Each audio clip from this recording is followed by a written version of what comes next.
This is Too Far Enterprises, and this is a white Arab man talking about European power dynamics. Now, I had to think about that white Arab man.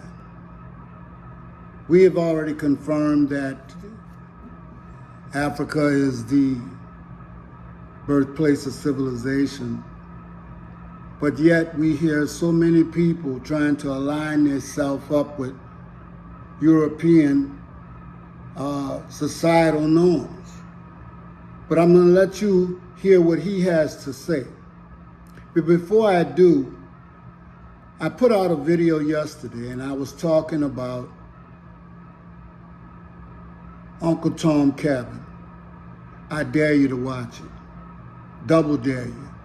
Because I know once you see that, then let me know how you feel about forgiveness and forgetfulness. Listen up.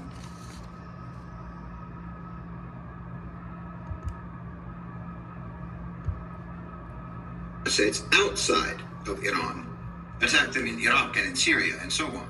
So you see how they're getting put in check? Because the global power dynamics have changed and the US is being forced now to try to adapt.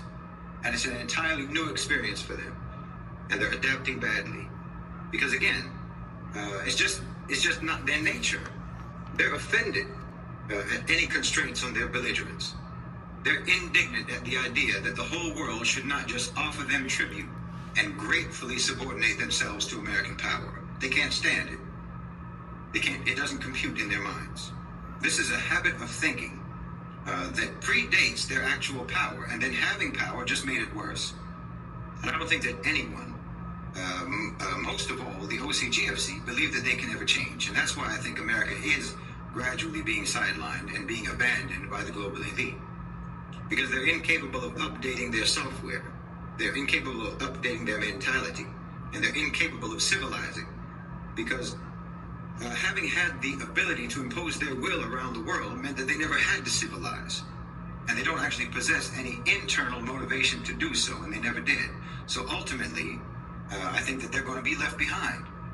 And it's starting to dawn on them, I think, that they're being left behind.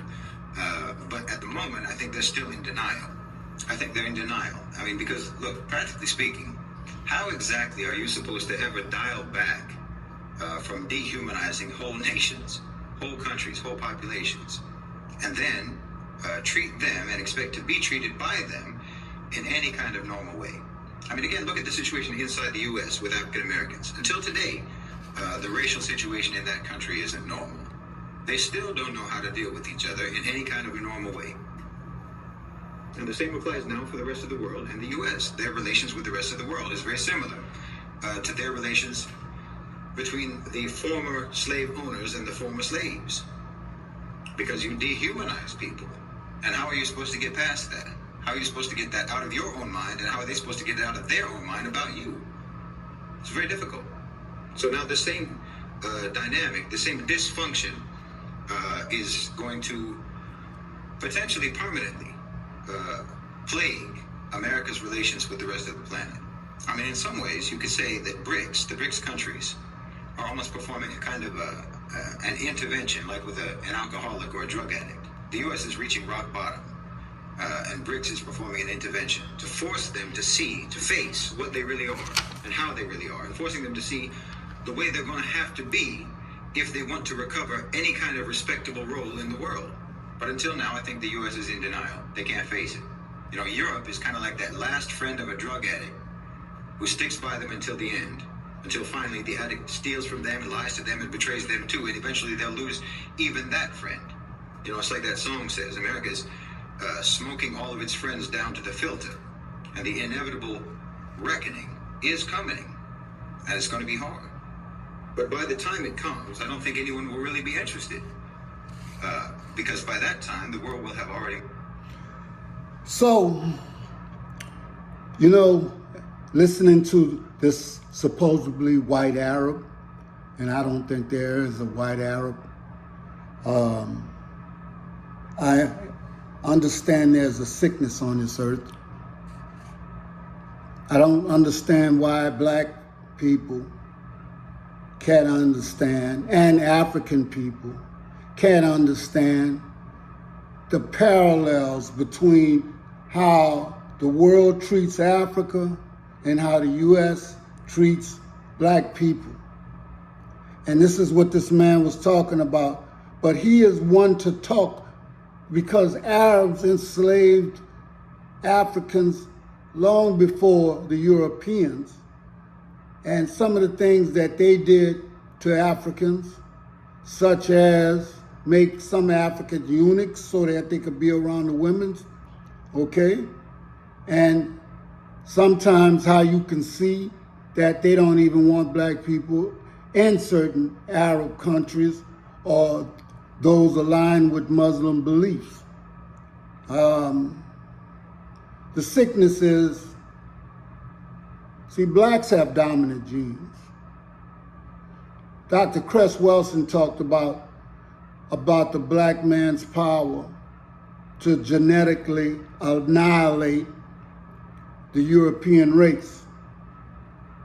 And the Europeans are jealous of the dominant genes of the black man because they have recessive genes. Now, all of this is not surface, but you want to know where the rage and the jealousy comes from. Part of it is we've always had the dominant genes, and they've known that. They've studied us, but we have not studied them. And some of the things that they've found out about us makes them hate us worse. But guess what? In some respects, that's just how they roll. They hate everybody. But right now, the target is on us in Africa. You know, I saw something last night where I'm going to put this down, and it said hip hop is about individuals questioning the establishment. So that made me think about what rap is about and why we don't hear more people questioning the establishment. Once you understand exactly what has happened to you by the African slavery, by Arabs and Europeans, and when you think that most of these museums and labs of the Europeans who came to Africa took minerals, artwork, and whatever else they wanted, slaves, women, and everything else. But when you think of all of that, and you still realize that in European countries, in labs and museums, they still have the heads of dead African kings. They still have the mummies in their labs and museums. That's it again. The Italian version of Goodbye Uncle Tom will give you everything you need to know. You will ask yourself, how do you forget or forgive someone after that type of treatment? Then they ask us and have the nerve to ask us why most black don't function at the level that they think they should function at. It's because they have post-traumatic slave disorder, and you could say it's post-traumatic stress disorder for present time. Okay? Post-traumatic slavery disorder for the past, but for the present time right now, we have post-traumatic stress disorder because the way that we have to live in this system of things is not really good. And it's funny.